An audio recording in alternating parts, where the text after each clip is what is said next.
Hi everybody, welcome back. I am Joe the Widget, and I am joined by my amazing co-host. But first, you are listening to Starfield Raw. This is episode number 29.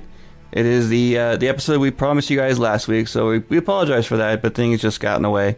But we are back in full force. I know, unfortunately, one of our hosts is not feeling so great, but he is here for you guys because he's awesome like that. And I am joined, as always, by my fellow co-hosts. I have died 5 times, Rook. Yes, I have died 5 times. Melee is a beep. And so, yeah, got a bit to talk about. Exciting news. Let's get to it. Yeah, we got some good stuff. And we're joined, as always, by I Need to Hurl Archon. Wouldn't that be nice? Then maybe I'd feel a little better. Yeah, poor guy is not feeling too good tonight, guys, so bear with him. Me and Rook will try to fill in for him so, as much as we can tonight anyway. Carry the show. Carry it on our shoulders. We got this. Let's do it. Yeah, let's get into it. Episode number 29. So, what have you been up to, man? What have you been doing in game? It's been a very long time since we actually recorded this show. I forgot where I did for the past 2 weeks, let alone just one. And so used to doing it every week for the last 6 months. Yeah. I think I mentioned in Raw and Nerdy that my challenge character died a 5th time. That's why you said what you said. Yeah. Yeah, I died my 5th time. Again, me not paying attention to my health. I really need to get better at that. No, this time I tried sneaking around and doing a complete stealth kill on a unnamed outpost and just mistimed one of my attacks and got myself killed. It sucked. But That's I am one of the problems with that setup that you're trying to do. Mm-hmm. You got to pretty much be perfect all the way through until you get to high enough level to where it's no longer an issue. Yeah, I mean, I was getting stealth kills. Don't get me wrong. It once I realized that walking really slowly and when in a building, walking without my suit is very useful. I was able to get through and not die. But this outpost was out in the open. It had a robot walking around. So trying to time my sneak and my kills was tricky. I got through it, but I died because I didn't pay attention to where somebody threw a grenade and it landed right behind me before I could move away and it blew up. Oh, yeah. There goes your life. See, Sent Star stuff, man, that's where it's at. Yeah, none of my characters had any of... Outside of my first character, none of my other characters have any of the powers unlocked. Well, there's the first problem. Well, Kalen, my explorer, is literally... He went off and started exploring. He said, screw Constellation, and just went off on his own. I don't even think I did the first mission. I just left. But I was really intrigued by that challenge character build, so I am going to work on him from fresh. Without it being a challenge? And without it being a challenge character, and actually focus on building a good melee build and see what I can do. As for Kalen, my explorer, I finished Beta Andraste, and now I jumped over to the Vega system and exploring that and got some beautiful scenery shots. I don't know if I posted them in the exploration. I haven't seen any yet from you in a while. Yeah. Well, I'll be honest. I haven't played this. I've been stuck in Baldur's Gate. But after Baldur's Gate decided to make me mad a couple days ago, yeah, I think I'm going to get back into Starfield hardcore. But every time I follow one of our members inside our Discord put up a Facebook page for shipbuilding. And I've been watching some of those builds, and then I also follow on Reddit, a shipbuilding subreddit, and I'm looking at all these ships they're building, and it's amazing on how they come up with this stuff, and I'm getting ideas to how I want to build my next 2 ships. One's going to be straight up destroyer, no real exploration or anything in mind. It's just going to go in and blow stuff up. And then I want to build a fast exploration ship that's not really meant for combat. It's just to get into the planet, explore, and get out.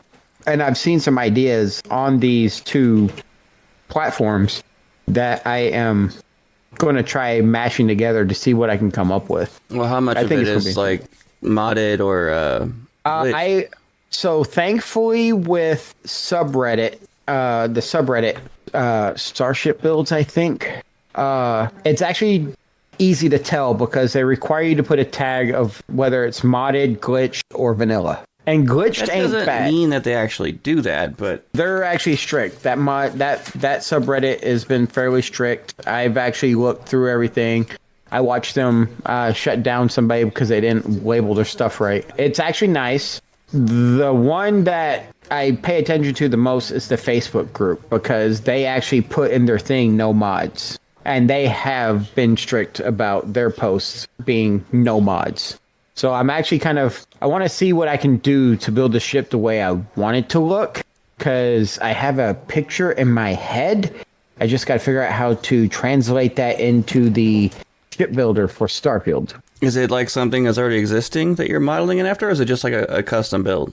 It's going to be, it's not anything existing in the way of somebody's already built it. It's an artistic work that I found on Pinterest. Okay. That I'm going to try translating and make, but it has some angles and stuff that I can't really do with the current build setup. So I got to figure out how to do the best I can with what I got.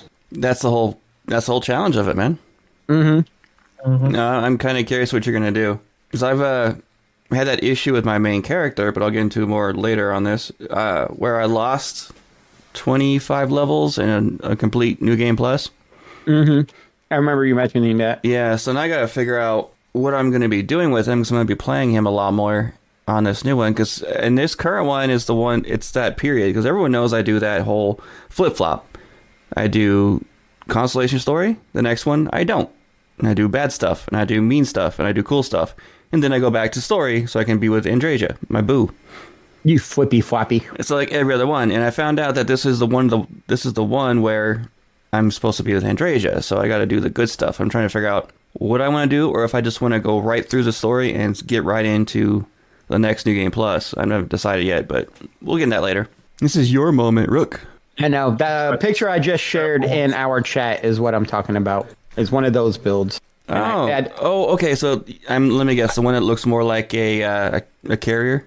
The bottom one or the third one? The third one that actually looks like a battleship with the turrets. Yeah, these look like just like space navy ships, literally. Yeah, that's what I want to build, but it's a little tricky getting the angle. You got one that looks right. like a submarine, one that looks like a destroyer, a battleship, and a carrier. Of course, I was former Navy. What do you expect? Well, yeah, naturally. That's actually yeah, pretty cool. So I'd like to see what you do with that. That's what I'm going to try building, but can't guarantee it's going to come out the way I picture it in my head. It never does, and sometimes you get lucky and it comes out better. Well, my problem is a lot of my designs I really like are more of the sleek ship designs, and it's really not possible to do that with Starfield's builder. So I got to find more of the quote-unquote clunky design. Yeah, it seems like, especially with that bottom one, that you'd hit like the length restrictions with it. Oh, that's my problem. Every time I've tried building something, I've hit this length restriction. I'm like, ugh, doesn't look right with the shorter size. Well, you never know. In the future, we might be able to build those really, really big ships or the space stations. So I hope they give us that option. That would be epic. Make a whole freighter. I want to put a petition out to Bethesda. Let us do space stations. That'd be like one of the coolest things ever. That would get me in that game nonstop for hours upon hours more just doing those. We beg you, please. Especially if they make them really expensive to you, so you have to work at it.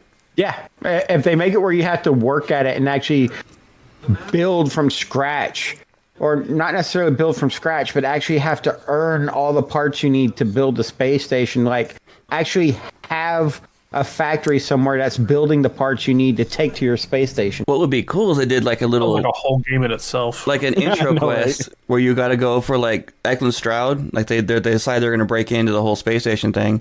And you go with them, kind of like the design quest that I still have not done. I keep forgetting to do, which I'm going to do this playthrough. Is have a quest like that where you have to like design the first like 2 rooms of the space station with the life support system, stuff like that. So once you complete that, they give you that as your base. So it is kind of like building it from scratch because you did, and you can go from there. Or in my opinion, going to some of these abandoned stations that you can come across. Yeah. and Buy 'em. and Salvage parts. buy Buy them 'em or up claim 'em. and salvage up, or salvage parts like Archon just said to fix up another one. Because I would love to go to Nova Galactic and restart that factory and be the owner and runner of Nova Galactic. Another Reborn. side note, I like these tangents. We're doing good on tangents tonight. We mentioned, I don't know if it was the last episode or one before that, where I think it was Archon, or was it you, Rook, where you got fed up with the whole crash ships on the planets, and there's That was nothing me there. because they're all the same. There's nothing there. They are, no matter where you come across, you don't come across anything unique. You can't find any modules that you can just take because the ships crash and no longer usable. That's what I was thinking. If they did allow it to where you can store modules finally instead of just buying them, if they did put those wrecks where you had a chance of finding these rare modules that you can't buy for your ships or space That would stations. make going to the ship crash sites a lot better, because right now it's just like there's a couple of things on the ground for equipment, but there's nothing outstanding really giving me pause or giving me reason to go to that crash site to explore it. I remember when the game first started and I found my first crash site, I got excited because I thought it was going to be something like that. But I think I had too much No Man's Sky in my head, where you find a wreck site, you can rebuild the ship and fly off with it, and it's yours. That is something I was hoping they would do, was take keys from No Man's Sky or Elite Dangerous, where you can find stuff, and, well, not so much Elite Dangerous, but No Man's Sky, where you can go to these derelict ships and make your stuff better. Exactly.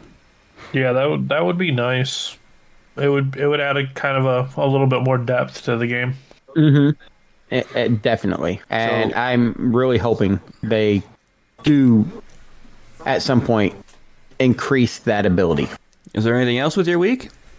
No, my technically 2 weeks for Starfield was mostly dying a lot and figuring out how to build a ship. I have a few things to say about the dying part. Archon, what have you been up to, man? I've had a pretty busy 2 weeks with, being married and all. Got Valentine's Day, and then my wife's birthday was yesterday, so it's been a pretty busy week, but I did find some time to get into the game as promised. So I started working on the Crimson Fleet quest, and I got pretty far into it, and I started getting a little bit scared because I knew I was getting semi-close to that big space battle, which I think is where I'm going to end up losing my character if I'm not careful. So I went off and started working on the main story quest and working my way through that and leveling. I'm going to level up a little bit. Not that that's going to affect anything, but maybe I might buff my ship up a lot and put a bunch of auto turrets and stuff on it and get it ready for that particular battle. Boy, do I have a story for you later. Yeah, I just finished the mission where you have to jump back and forth between realities. Oh. One of a quest that I find really intriguing, but it annoys me for some reason. I don't know why. It reminds me of like Silent Hill. When I found out about the fact that you can save both of them and the rewards, everything you get afterward, it made the grueling quest more bearable. Yeah, I'm going to do that. I'm definitely going to save them both. I did save them both, sorry. Yeah, because I just finished it. I saved everybody and got the guy as my follower, which is super useful. He's a really good follower. The best one there is for outposts. Yep. Which leads into something else we're talking about later. But yep. Yeah, I got him, and then that's kind of where I stopped for the week because I actually made quite a bit of progress. Now it's going to be a little bit of farming, try making some money. My next goal is to beef up my ship and then finish off the Crimson Fleet. I'm up to level 41 now, so I only got 9 levels left and a couple more quests to go to finish that challenge character. Very, very nice.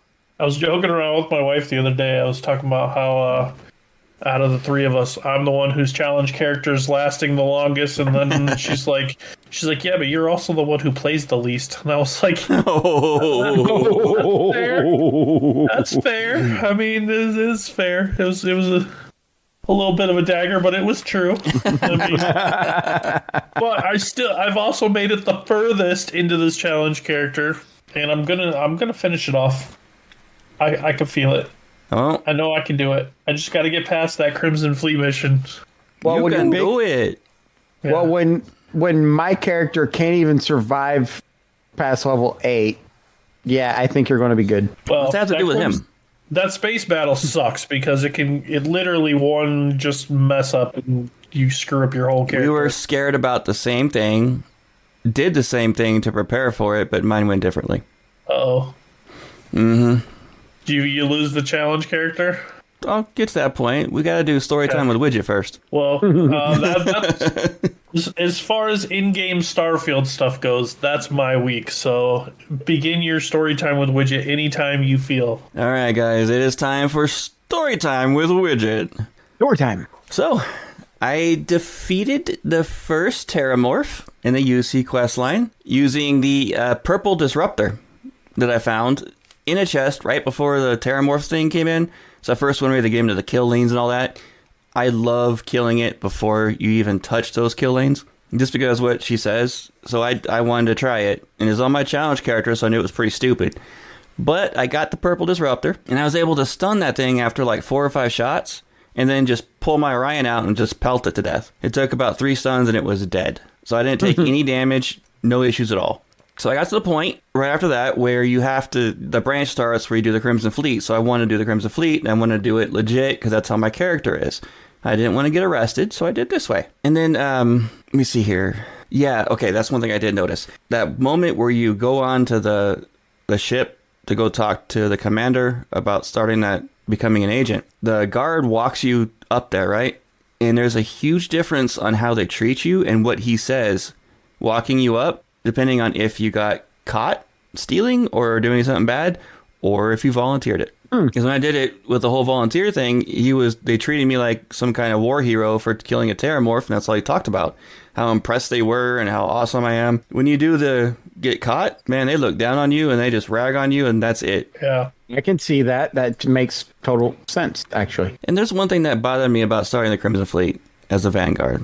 Like, why are they offering such a big and, in quotes here, important mission to a new recruit that's a volunteer, which all they know that you did, the only accolades you have is you killed a Terramorph? How does that make me qualified to infiltrate a pirate organization? Because nobody else can kill a Terramorph. You're awesome. Because nobody knows you. That could be a thing. That could be valid. That's the only reason I can think of is nobody knows you, so therefore nobody knows that you're tied to the UC. Okay, I did not even think about that. That's pretty valid, actually. But still, I mean, I wouldn't take anyone out the street to say, oh yeah, I want you to go and infiltrate Russia because they don't know you. You know? Yeah, but you also shown that you can survive by killing a Terramorph, of all things. I thought it would be kind of cool, though, is it did some kind of, like, training thing with you before you got accepted into for the mission. Like, Okay, actually have you complete the UC questline or get further into the UC questline before you actually get summoned? Yeah, or do some kind of boot camp, you know? Yeah, that makes sense. Now, if you were the criminal, it would be completely dependent upon your background and everything you did, because then I can see taking a criminal to infiltrate a criminal organization. Yeah. That's a trope in a lot of movies, so. Right. So that one makes a little bit more sense because you're expendable and they don't care if you live or die type thing. Yeah, that's it was true. the part of me being a Vanguard, a volunteer Vanguard, that bothered me. Yeah, I can still see it. I would have building a game, and not even just building a game, but building the story. I would have waited until you're further along the arc for the UC and made more progress, showing that your capabilities, how reliable you are, before offering the mission. Yeah. Have it either or, like maybe even at the end of it when you become a full citizen. But I don't know, that could be too much notoriety at that point. Yeah, you're a full citizen, and they make a big deal about it. So yeah. Huh. Anyway, so when you first get on the key, and you're met up with, what's her name? I always forget her. I'm terrible with names. I am so terrible with it. Even though I've seen her name and seen her several times, I just don't ever remember. And as soon as you get in, she's sitting there, and there's these two guys getting into an altercation right there, two pirates, right? One of them tries to stab the guy, and he pulls out a gun, Han Solo style, and starts shooting him. Kills him. So what happened was, this guy, when he fell down, he started morphing into a blob and started stretching out with tendrils all over the station. He started oozing down the hallway until he disappeared out the roof of the station and floated off in space. That was a very amusing bug. I posted a couple pictures in our Discord because it was just hilarious, but it's the first time I've seen that, and that's like one of those quintessential Bethesda bugs where the NPCs flip out in some way after being killed sometimes. It was prevalent in Skyrim and Fallout. Anyway, that was amusing. And all I could think was like, yeah, he must have been some kind of space alien blob that when he got killed, his cells broke down. That would have been funny if that was true. Yeah. And as I was going through the hall of the key, there's the glass hall you go through before you get to the main door, leads you into the main part of the key. And if you look on the ground, there's a little writing that says, nice view. And it shows planets, stuff like that. So I went over to the edge and looked out that window. I'm not kidding. I had real life vertigo for just a moment, looking out into space. And I was like, what the hell's wrong with me? Of course, there's no planets you can't see on that side. It was on the other side that had the nice view. But was this before or after the update yesterday? This is after.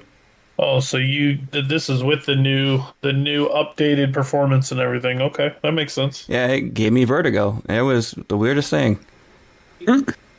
And then I turned around and I noticed a monitor right before you go to the door. This is like a little rabbit hole here. The monitor on the wall says it says an error code, a system error, which gives you the code 0x546, which is a hex code, which is a known code sequence for Windows computers and other devices. So I remembered that had to do with a security code because of the 54. Looked it up, and it's the hex code 1350, which is an error code that means unable to perform a security operation on an object that has no associated security. And then it says memory dump complete. So I had my old IT brain went into it, and normally you get that error on VMs, virtual machines. So from what it looked like to me, that the Crimson Fleet was trying to hack the base's servers using a VM and failed, causing the system to crash. I thought that was just amusing. That my whole brain went down that rabbit hole for 30 minutes just looking at that one screen. You're cray-cray.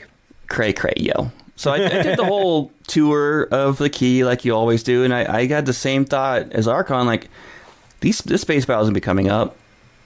And even down there at the prison, I've died on my normal character down there once or twice, going to the lock. Mm-hmm. So I was like, yeah, I'm going to go get my ship, go do some side gigs, go to different planets, and go to those pirate-infested locations and see if I can gear up, but also get money to upgrade my ship.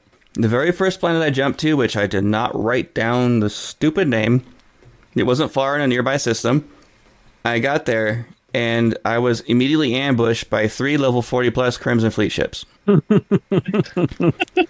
I tried to jump away. I hit full boost, and I got 2 seconds away from my jump happening when I blew up. Wah, wah, wah. Let me ask you a question. Did it not occur to you to drop your weapons all the way to 0 and boost your grav drive all the way up? I tried. I didn't have time, man. 3 level 40 plus, and I'm a level 21 with just a basic ship. Nope. I've learned to be quick on some of the adjustments of the power settings. It'd been cool if we could have like a preset. Like set power presets, so it's one button click and you can switch over to your presets and get the hell out of there. Or hear me out. This is going to be epic. Or make it where your arrow keys, not your arrow keys, but where you can actually program keys to hit a button and it'll automatically adjust to like your presets. Like your presets, but actually macro keyboard. You would do that. You have to macro it. You couldn't just have a preset and have no way to activate it. Keybind, a regular keybind. True. Valid. But- so, you modders out there, look into that. I'm sure they already have keybind mods. Oh, definitely. Yeah, probably. But I don't want to go through the process right now to do mods because it's a pain in the neck. I'm waiting for them to actually finally release the creators kit and creator stuff so that we can enjoy mods easily. So we're still waiting for that, Bethesda. Would be nice. TikTok, guys. Normally we don't get... Actually, come to think of it, my Corsair, I can set up my keys to automatically do macro commands through the Corsair app. Yeah, you can. So I might try setting that up to see if I can actually make it where my G keys on the side of my keyboard can actually pre-select what I want it to do. You could do that as long as you had the power level set correctly, because you have to do by the key input. Mm-hmm. So as long as you didn't manually change any of them and just kept it as presets, it would be able to adjust everything perfectly every time. Oh, yeah, and that's what I'm going to look into, because that will be very beneficial if I can go G1, weapons, G2, full speed, and grav drive. That would be great. Yeah, and thus ended the life of my challenge character at the ripe old age of level 21. You only made it 21 years, man. You're only 40. I'm going to assume Just the got the character's... opportunity to drink, dang it. Let's put it this way. Your character's very first job is, when you play the game, is working for the mining company. What if you're only 18 doing that job? but you're playing a character that looks ancient. Right. So yeah, I don't think I'm going to restart the challenge character, at least not yet. I'm going to go on my main character and start that up. So I'm trying to still figure out what I want to do with it. I'll figure it out. I'm going to do some outpost stuff because we have something about outposts coming up. But first, in the news, guys, Starfield Constellation has a new giveaway. If you're a Constellation member, you can just go into their Discord. You'll find it right there. It's a channel that only Constellation members can see. Hit a little button that says sign me up, and you're in for the contest to be registered to win a brand new AMD CPU and GPU in honor of the new update. I'm having a hard time figuring out how you join Constellation, though. Even in the Discord, where they announce it, there's a button there that says join Constellation. Like that pause button I forgot I had in my recording software. There was the new update that came out. It's not really anything notable, just some graphic fixes, quality of life. Positive feedback from it, though, from what I understand. Yeah, it's gotten a lot of positive feedback. People are really seeing major differences, it says. That's the way I felt when they did that last update for NVIDIA DLS. Oh, the DLS, yeah. Yeah. That made a huge difference in my game. And I did notice, even though I don't use AMD, I noticed a difference in my game as well. So it's nice. But we need the content. Normally I'm the one that says I'm not going to complain about it, but I'm starting to get to the point where I'm going to complain about it. True. Getting there. And like Archon reminded me earlier, it's like the game's only been out for about 5 months, so we really shouldn't be up in arms about it. I know that a lot of us are big fans of the game, and we're itching to have new stuff to play, but it takes time and it takes a lot of effort to do it. So we know that they're working on it. So at least, like Archon mentioned before, or Rook, one of the two before the show started, let us know more about it. Wet our whistle. Don't keep us in the dark. Give us some info. Say, we are working on this. It is coming. Let us get excited. Don't just say, oh yeah, we got a whole bunch of new content coming now. I think that's exciting, but I think part of it is they don't want to get us excited for something and then have it not work. Yeah. Not be able to integrate it very well, and then they can't put it in, and then they've promised us something that they can't deliver on. Man, you guys are on point with the wisdom tonight. We have our moment. Occasionally. On the rare occasion. So we got a new contest for you guys. Who wants to announce this? I will. So, we have a new contest. There you go. It's announced. All right, guys. In case you didn't know, we got a new contest coming. All right, so we're actually going to do our first outpost build competition or contest. The first and most important rule: it must be the coolest looking, most efficient factory outpost. Which by that we mean a minimum of 3 resources being gathered and used. None of them can be water.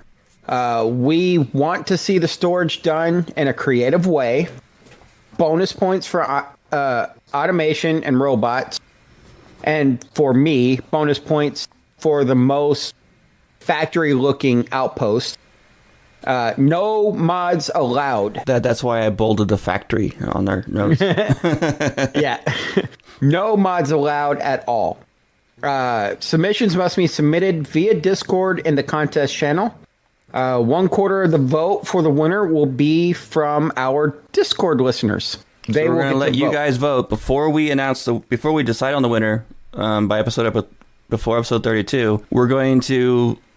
Actually, I should probably look up the date on that because I'm dumb and didn't do that. So the 13th is when we record for episode 32. That's March 13th. So get your submissions in by then, by 6 p.m. Pacific Standard Time.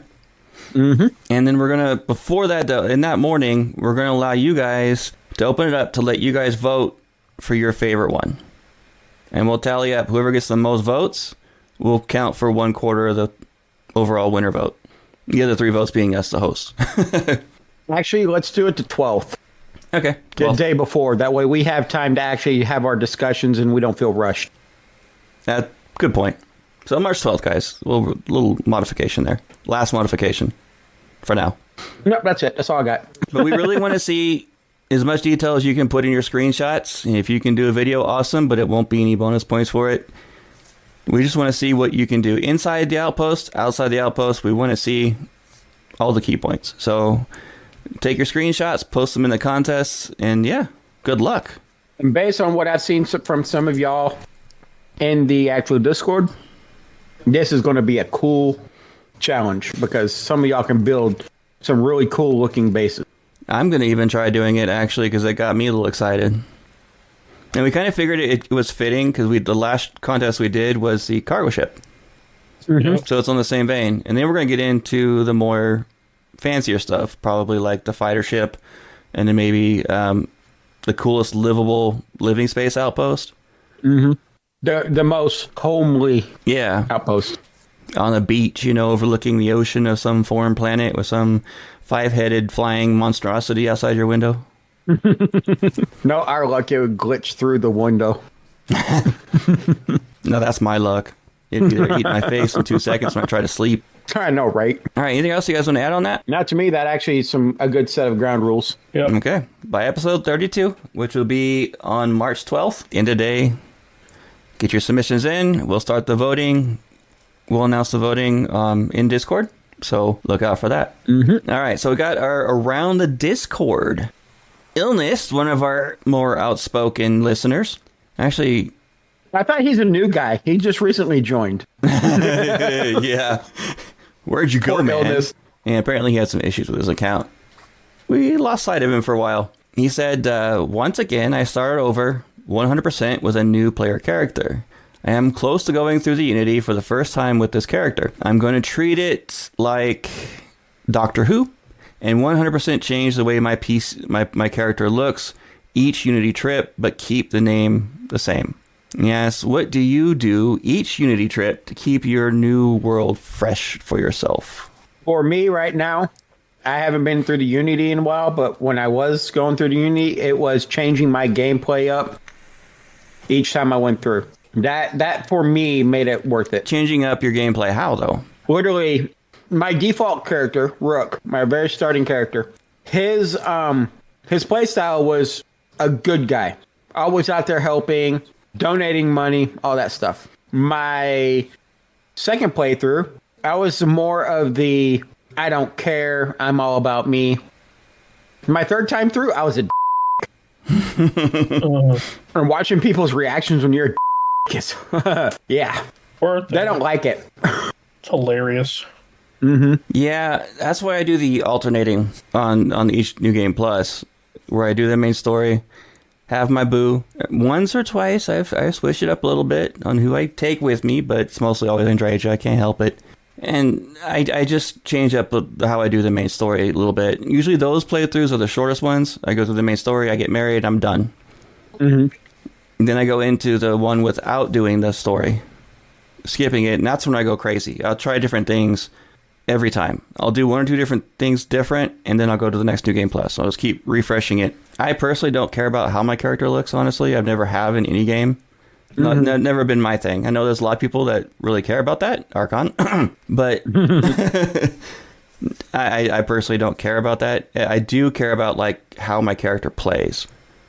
I feel personally targeted. And nothing wrong with it, buddy, okay?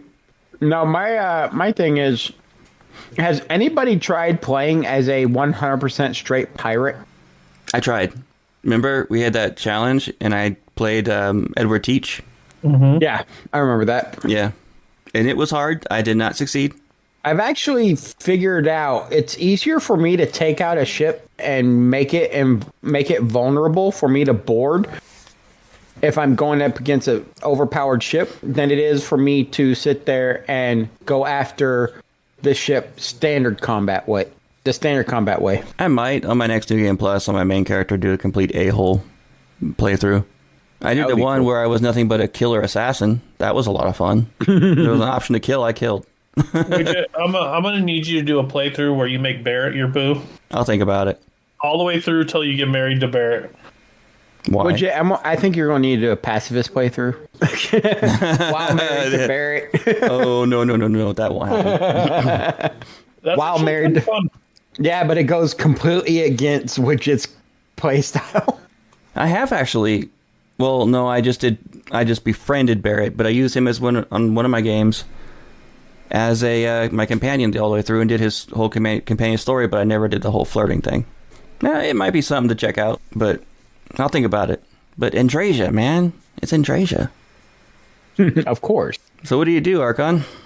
I just kind of try and choose different chat options every time just to try and figure out what different things you can get out of the story. But usually, I mean, we've talked about this before. I'm kind of OCD about it. I usually do it in almost the same order every single time. You have to break the mold, man. Which is why I play the game less than everyone else, because I kind of burned myself on it because I didn't do enough variety. There's a lot of different ways to do different quests. I've been trying to find different routes instead of doing the obvious choices I normally do. Like there's one where you have to get in R.A.W. where you have to go get the key card for the captain. Right. And they give you multiple options on it, and there's actually several you can do. One time I assassinated a guard and took his key. And then I did it 2 times where I went to him in a suit and convinced him to give me the key. There's one other way that I could never figure out yet how to do it, where you can get a guard suit from one of your... she mentions that you can get it from one of your coworkers, one of the other agents, in their lockers or something like that, and I have never figured out yet where you go to do that, how you do it. That's something I'm going to probably try doing. I didn't even think about that one. I usually just go up and ask for the card. Yeah, the first time I did it, I failed in persuasion. Mm-hmm. So I was thinking of other ways to do it, and I was like, you know what? There's these dark alleyways in that little town where there's no one around. So I followed a guard in the shadows, sneaking. And as soon as there was no one around, I took a headshot and killed him. Got away with it. That's good. So Drasilis brought up in chat, he said, a little tip here, guys. Interesting fact, if you head over to the Red Mile and do the race before you start the Ranger missions, you'll receive the weapon upon finishing the race that you wouldn't get until beating the race 28 times. Now, the question I have about this is, has he repeated those results? Yeah, I probably should have looked this up beforehand, putting the show, but I don't know the validity of that, so I wouldn't put that as gospel yet. If anybody duplicates the results, then there you go. It's actually a thing. But if they haven't duplicated the results yet, I would hold off on saying that's a guarantee, because I want to just make sure it's not a bug. Yeah. I've never tried it, so I can't say yes or no. I might actually try doing next. I got the new playthrough right now on my main. I might head over there and give it a shot. You know, my what's his name? Kalen, my explorer, hasn't done any of the quest lines, so I could go over there and give it a shot. Yeah, there you go. My melee character's not high enough level to try. Budsky in our chat, he brought up an NPC that has a pet Grumby or Grumble. And I've never seen this NPC, never heard of it until he mentioned it. Really? Yeah. It's just so the NPC is you can land at some of these places while exploring, and there's a ship that'll land, and the pilot of the ship is just walking around, and you go up and talk to them. They say, "Oh, I'm walking my pet," and it's that big Grumble walking around. Yeah. See, there's you guys know the fact that, like, for instance, I don't see a lot of things that you guys don't see until a lot later, and vice versa. It's weird. Like the whole shanty guy, I didn't see him until much later, like in my 4th playthrough. Yeah, and I'm sitting here watching them within my first 10 minutes of the game. And I'm wondering if there's things that I've seen that you guys haven't seen yet or saw later in the game, which probably has happened, knowing the nature of the game. But every time I see that pet in the NPC walking around, I'm just like, I want pets. Yeah, we want some kind of Beastmaster. That would be awesome. And some kind of combat pet with you. Mm-hmm. Even if it's not a combat pet and it just runs around following you while you're exploring. That'd be the one companion that could possibly replace my boo. Get one of those dinosaur-looking dudes. Can't say the thought that just went, the image that just went through my head. Yeah, don't say that. This is a family-friendly show, sir. How dare you think such thoughts? So I actually had to ask you about this next around Discord. Nope. Yeah, some of the guys in Discord were being evil. They were talking about using the Hornets nest mod for shotguns and saying that we should use that in a survival challenge.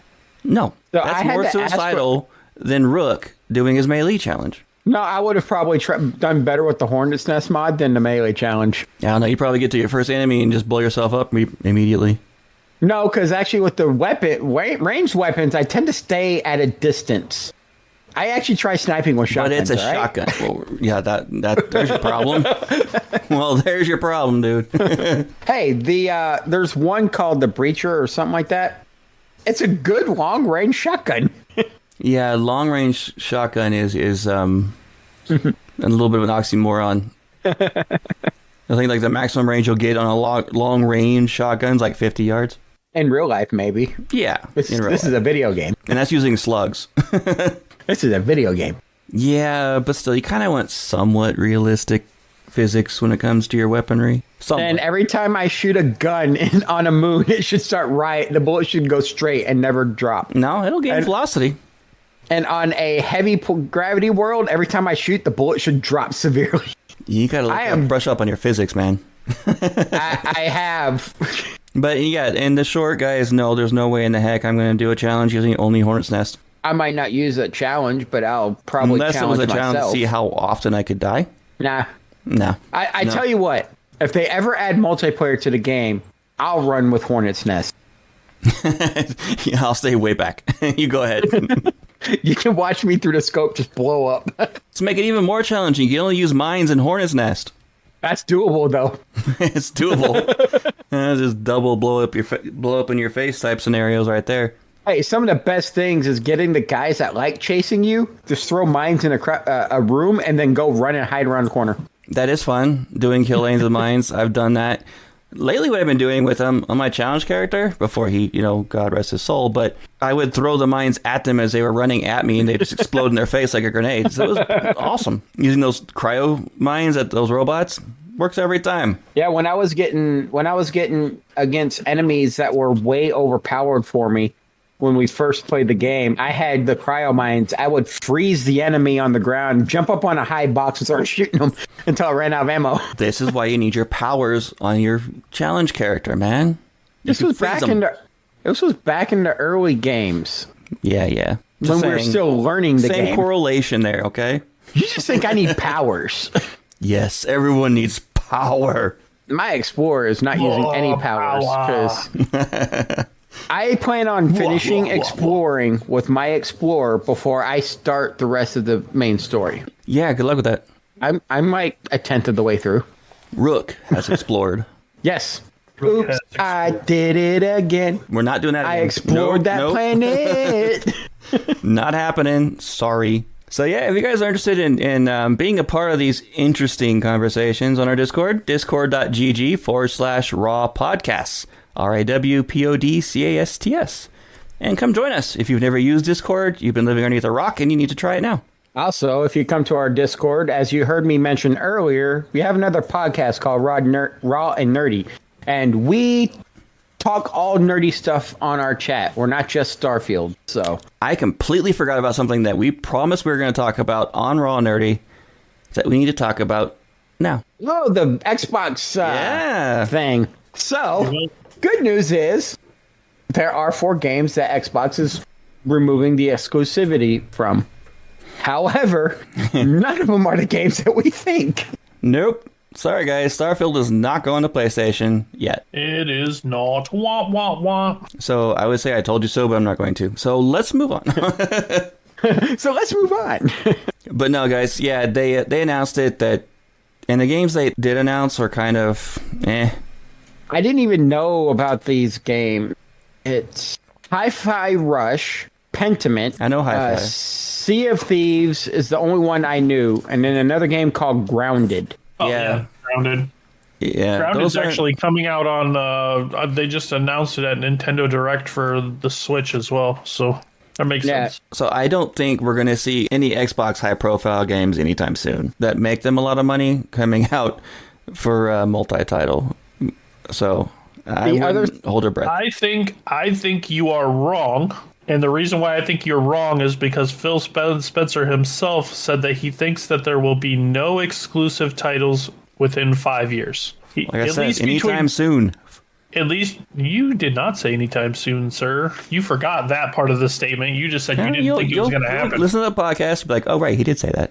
No, you didn't. I don't think they will release the really big titles within 5 years.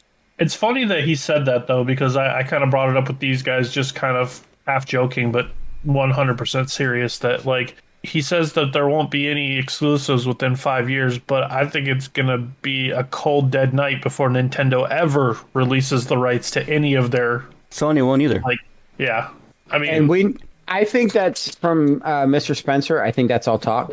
I don't think... even Microsoft won't release their top games. Halo's going to stay Xbox. Now, maybe the older games like Final Fantasy VII you can get on Nintendo Switch. So older games like that, yeah, they'll probably release those. But their biggest titles Final Fantasy is not exclusive. The PlayStation? No, they had a contract for a while that was. Yeah, it was for a while. I don't know if that contract. But if you think about it, Final Fantasy started on Nintendo, so. Yeah, and then when they became Square Enix, they signed over with Sony for a while. Mm-hmm. Yeah, but and as far as Halo goes, I don't know because you can get Halo Infinite multiplayer on Steam right now. So yeah, but that's for PC. They have it ported over, so it's no big deal. Right. Now, I don't think you will see them on PlayStation or, God forbid, Nintendo with their horrible graphic switch. Yeah. I think that Microsoft has a stake in Steam because, like, even Starfield, they're exclusive, went to Steam as well. Yeah. It's possible. It's because it's easier to Steam is already a PC platform. It's easier to port something that you already have that's PC over to a PC platform. And it's much easier for them to launch patches through Steam than it is anything else. Yeah. And so they do all of their betas and stuff through Steam first. There was more to that article, too. So Phil Spencer also says that by 2025, the next-gen Xbox will be coming out. Yeah, he said that they're skipping the Xbox Pro and going straight to the next-gen console.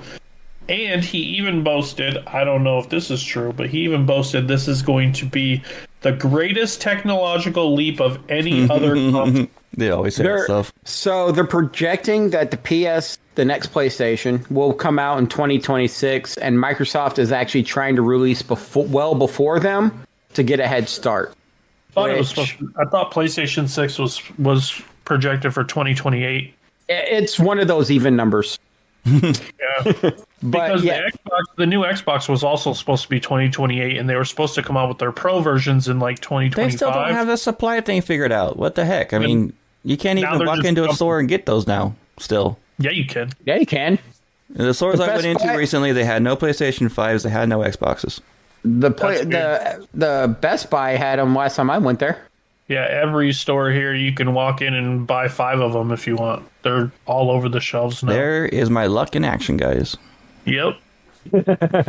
My luck in action. I walk in to go buy something for my computer, and they go, "Hey, we just got Xbox and PlayStation 5s in. Do you want one?" That's my luck. Yeah, not mine. Mine is I had to when I bought my PS5, I had to buy it off somebody online, and I paid a little bit more than store price for it. That was my luck. Yeah, when I bought my Corsair my new keyboard, my RAM, and my desk, or no, not my RAM, my keyboard, my headset, and my chair, when I was checking out, they sat there and said, "By the way, we just received a shipment of PS5s. Would you like one?" And I was like, "Let me think about it." Yes. Yeah, I still don't have a console. The only games I play 2 games on there, or 3 games on there: the Ninja Turtles game, baseball, MLB The Show, and Baldur's Gate when you're here. Fair. The Ninja Turtles game, that's on Xbox as well. I thought about playing it on Game Pass. I got PS5 strictly for MLB The Show because that's a PlayStation exclusive. In exactly 8 days, I'll be playing a game on PlayStation. Oh, really? Final Fantasy Rebirth. Of course. Not on Leap Day. Everybody, I've been talking about this one for weeks now. So I have one more thing I need to put out. Our Facebook page is no longer Starfield Raw. It is now Raw Podcast. It's officially changed. You can still search for Raw Podcasts and find us. We'll still post the same stuff. We've been slacking on that. I got to get back into that. Mm-hmm. But it lists both of our podcasts on there and our email. So that's a good way to help find us. Yep.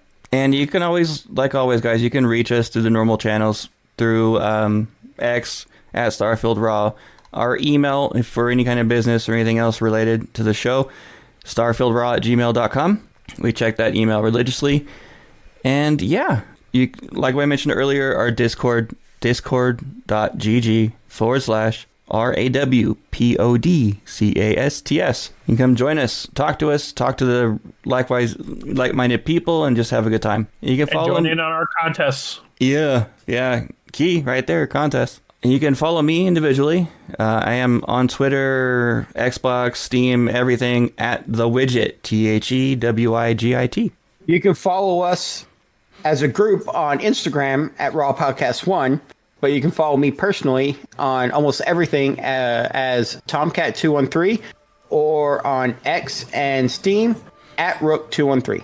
Yeah, and you can follow me at the Archon 606 on all social media and on all gaming platforms at QWICK_D_606. And like you guys got a little preview in the last 10 minutes of this episode, is pretty much what Raw Nerdy is for the most part. Mm-hmm.